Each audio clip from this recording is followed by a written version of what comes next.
RCB Chinnaswamy ಸ್ಟೇಡಿಯಂಲ್ಲಿ ಈ ಸೀಸನಲ್ಲಿ 5 ಮ್ಯಾಚ್ಗಳಲ್ಲಿ 4 ಮ್ಯಾಚ್ನ ಗೆದ್ದು ತಮ್ಮ ಹೋಮ್ ಸೀಸನ್ನ 5 ಮ್ಯಾಚ್ಗಳು ಕಂಪ್ಲೀಟ್ ಮಾಡಿದ್ದಾರೆ. ಇನ್ನೆರಡು ಏನು ಹೋಮ್ ಮ್ಯಾಚಸ್ ಇದೆ ಅದು ಚಿನ್ನಸ್ವಾಮಿ ಸ್ಟೇಡಿಯಮಲ್ಲಿ ಇರಲ್ಲ, ರಾಯ್ಪುರ್ಗೆ ಶಿಫ್ಟ್ ಆಗುತ್ತೆ.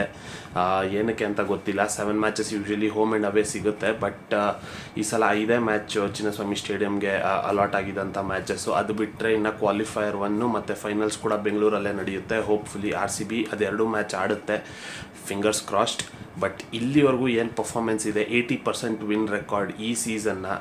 ಒಂದು ಸೀಸನಲ್ಲಿ ಹಿಂದಿನ ಸೀಸನ್ನು ನೀವು ನೋಡಿದ್ರೆ, ಹಿಂದಿನ ಸೀಸನ್ ಆಗಲಿ ಈ ಸೀಸನ್ ಆಗಲಿ RCBದು ಹೋಮ್ ರೆಕಾರ್ಡು ಭರ್ಜರಿಯಾಗಿದೆ.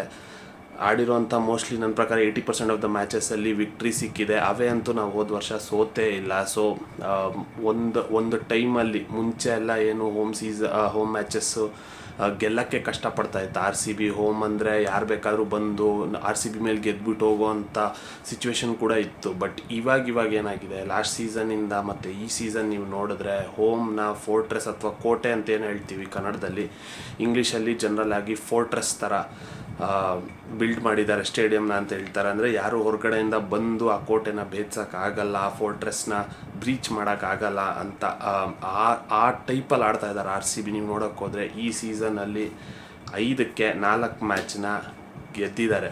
ಇವತ್ತಿನ ಮ್ಯಾಚಿಗೆ ಬರೋದಾದರೆ ಟಾಸಲ್ಲೇ ಫಸ್ಟೇ ಯಾವಾಗ ರಜತ್ ಪಟಿದಾರ್ ಗೆದ್ದರು, 80% ಆಫ್ ದ ಮ್ಯಾಚ್ ಅಲ್ಲೇ ಡಿಸೈಡ್ ಆಗೋಯ್ತು ಅಂತ ನನ್ನ ಪ್ರಕಾರ, ನನ್ನ ಅಭಿಪ್ರಾಯ. ಯಾಕಂದರೆ ಆಬ್ವಿಯಸ್ಲಿ ಟಾಸ್ ಗೆದ್ದವರು ಬೌಲಿಂಗ್ ಆರಿಸ್ಕೋತಾರೆ.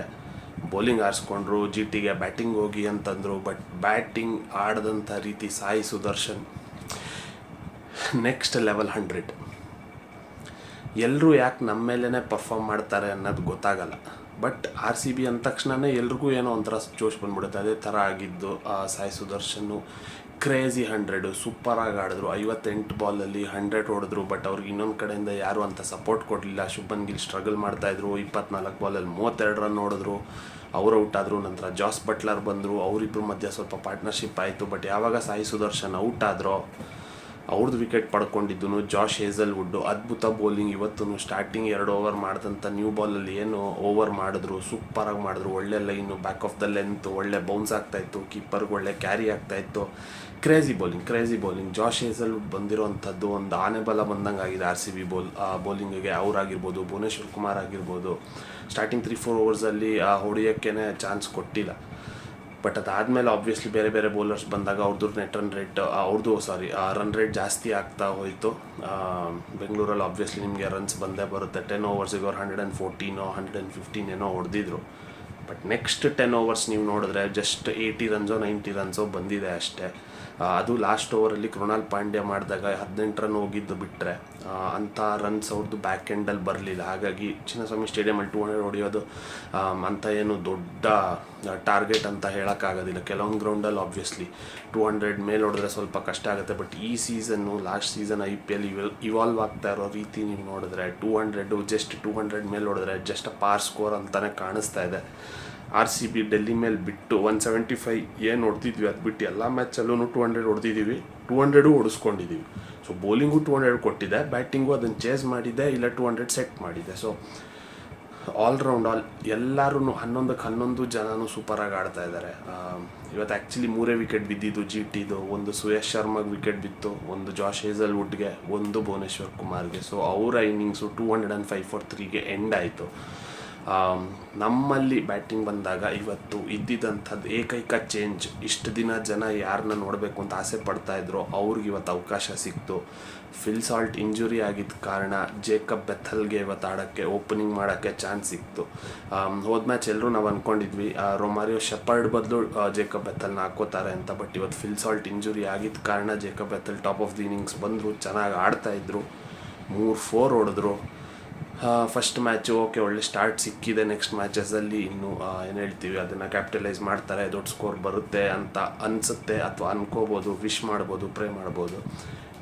ಇನ್ನೊಂದು ಸೈಡ್ ನೀವು ಬಂದರೆ ವಿರಾಟ್ ಕೊಹ್ಲಿ ಫಸ್ಟ್ ಬಾಲ್ ಅವ್ರು ಏನು ಆಡ್ದಂಥದ್ದು ಮಿಡ್ ವಿಕೆಟಲ್ಲಿ ಕ್ಯಾಚ್ ಡ್ರಾಪ್ ಆಗುತ್ತೆ. ವಾಷಿಂಗ್ಟನ್ ಸುಂದರ್ ಅವರಿಂದ 0 ವಿರಾಟ್ ಕೊಹ್ಲಿ. ಬಟ್ ಅದಾದಮೇಲೆ ಆಡ್ದಂಥ ರೀತಿ ಏನಿದೆ, crisp batting, fours, sixes, singles, ಸಿಚುವೇಶನಿಗೆ ತಕ್ಕಂತೆ. ಅವ್ರು ಚೇಸ್ ಮಾಸ್ಟರ್ ಅಂತ ಸುಮ್ಮನೆ ಹಂಗೆ ಹೆಸರು ಬಂದಿಲ್ಲ. ಓವರ್ ದಿ ಇಯರ್ಸ್ ನೀವು ನೋಡೇ ಇರ್ತೀರ ಎಷ್ಟೊಂದು ಮ್ಯಾಚನ್ನು ಚೇಸಲ್ಲಿ ಗೆಲ್ಲಿಸಿದ್ದಾರೆ. ಇವತ್ತು ಅದೇ ಥರನೇ ಒಳ್ಳೆ ರನ್ನ ಬಾಲ್ ಆಲ್ಮೋಸ್ಟ್ ತಂದು ಕೊಟ್ಟಿದ್ರು. ಅಂಥ ಟೈಮಲ್ಲಿ ಜೇಸನ್ ಹೋಲ್ಡರ್ ಬಾಲ್ಗೆ ಔಟ್ ಆದರು ಅನ್ನೋದು ಬಿಟ್ಟರೆ ಇವತ್ತು ಆ್ಯಕ್ಚುಲಿ ಸೆಂಚುರಿ ಹೊಡಿತಾರೆ ಆಫ್ಟರ್ ಲಾಂಗ್ ಟೈಮ್ IPL ಅಲ್ಲಿ ಅಂತ ಅನ್ನಿಸ್ತಾ ಇತ್ತು. ಬಿಕಾಸ್ ಸಿಚುವೇಶನ್ ಸೆಟ್ ಆಗಿತ್ತು.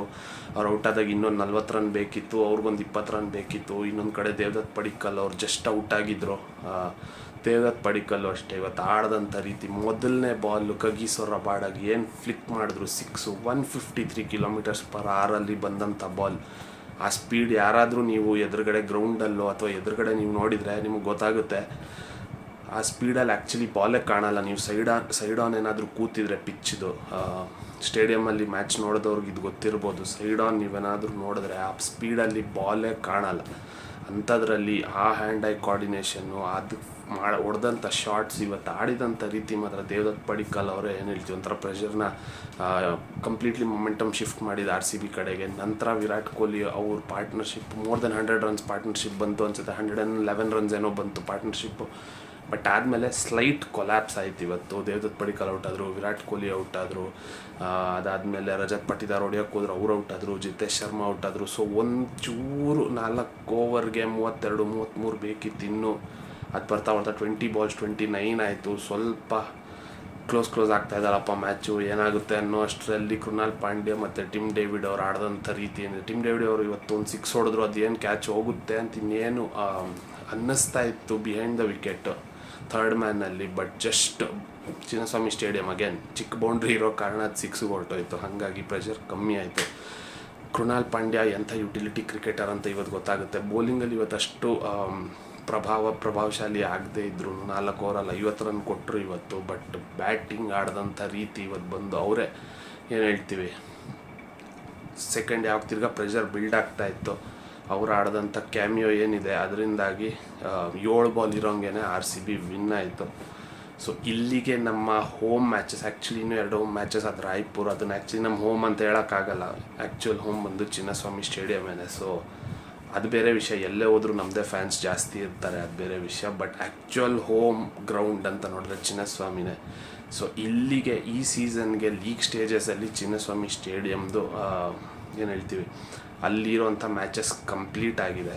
ಇನ್ನೇನಿದ್ರು ಮ್ಯಾಚಸ್ ಬಂದು ಕ್ವಾಲಿಫೈಯರ್ 1 ಆ್ಯಂಡ್ ಫೈನಲ್ಸ್ ಅದು ಚಿನ್ನಸ್ವಾಮಿ ಸ್ಟೇಡಿಯಮಲ್ಲೇ ಇರೋ ಕಾರಣ ಹೋಪ್ಫುಲಿ RCB ಟಾಪ್ 2 ಅಲ್ಲಿ ಫಿನಿಷ್ ಮಾಡಿ ಕ್ವಾಲಿಫೈಯರ್ 1 ಆಡ್ತಾರೆ ಅಂತಲೇ ಹೋಪ್ ಮಾಡಬೇಕು. ಅದನ್ನು ಗೆದ್ದು ಫೈನಲ್ಸೂ RCB ಬೆಂಗಳೂರಲ್ಲಿ ಆಡಿ ಬೆಂಗಳೂರಲ್ಲಿ ಟ್ರೋಫಿ ಗೆದ್ದರೆ ನಾನು ಫಸ್ಟಿಂದನೂ ಅದನ್ನೇ ಮ್ಯಾನಿಫೆಸ್ಟ್ ಮಾಡ್ತಾ ಇರೋದು, ಅದನ್ನೇ ಪ್ರೇ ಮಾಡ್ತಾ ಇರೋದು. ಹೋಪ್ಫುಲಿ ಅದಾಗುತ್ತೆ ಅಂತ ಅಂದ್ಕೊಂಡಿದ್ದೀನಿ. ಆಡ್ತಾ ಇರೋ ರೀತಿ ನೋಡಿದ್ರೆ 5 ಮ್ಯಾಚಲ್ಲಿ 7 ಮ್ಯಾಚಲ್ಲಿ 5 ಗೆದ್ದಿದ್ದೀವಿ, 10 points ಸೆಕೆಂಡ್ ಇದ್ದೀವಿ, ಟಾಪ್ 2 ಅಲ್ಲಿ ಇದ್ದೀವಿ. ಇವಾಗ ಪಂಜಾಬ್ ಮಾತ್ರ ನೆಕ್ಸ್ಟ್ ಲೆವೆಲ್ ಕಾಣ್ತಾ ಇದೆ, ಟಾಪ್ ಆಫ್ ದ ಟೇಬಲ್ ಇದ್ದಾರೆ ಅವರು 11 points 6 ಮ್ಯಾಚಸಲ್ಲಿ. ನಾವು 1 ಮ್ಯಾಚ್ ಜಾಸ್ತಿ ಆಡಿದ್ದೀವಿ, 10 points ಇದ್ದೀವಿ. ಸೊ ಹೋಪ್ಫುಲಿ ಇದೇ ಮೊಮೆಂಟಮ್ ಕಂಟಿನ್ಯೂ ಆಗಲಿ. ಹೋದ ವರ್ಷ ನಾವು ಅವೇ ಮ್ಯಾಚಸ್ ಒಂದೂ ಸೋತಿರಲಿಲ್ಲ. ಸೊ ಅದೇ ಥರನೇ ಈ ಸಲನೂ 1 ಮ್ಯಾಚ್ ಸೋಲ್ದೆ ಎಲ್ಲ ಅವೇ ಮ್ಯಾಚಸ್ಸು ಗೆಲ್ಲಿ ಅಂತ ಪ್ರೇ ಮಾಡ್ತೀನಿ, ಹೋಪ್ ಮಾಡ್ತೀನಿ. ನೀವೆಲ್ಲರೂ ವಿಶ್ ಮಾಡಿ ಇದೇ ಥರ ಆಡ್ತಾ ಇರೋ ರೀತಿಯಲ್ಲಿ ನಿಮ್ಗೇನು ಅನಿಸುತ್ತೆ RCB ಕ್ವಾಲಿಫೈ ಎಷ್ಟು ಬೇಗ ಆಗ್ಬೋದು, ಟಾಪ್ 2 ಅಲ್ಲಿ ಆಗ್ತಾರಾ, 3rd ಪ್ಲೇಸಲ್ಲಿ ಆಗ್ತಾರಾ, 4th ಪ್ಲೇಸಲ್ಲಿ ಆಗ್ತಾರಾ, ಹಂಚ್ಕೊಳ್ಳಿ ನಿಮ್ಮ ಅಭಿಪ್ರಾಯ.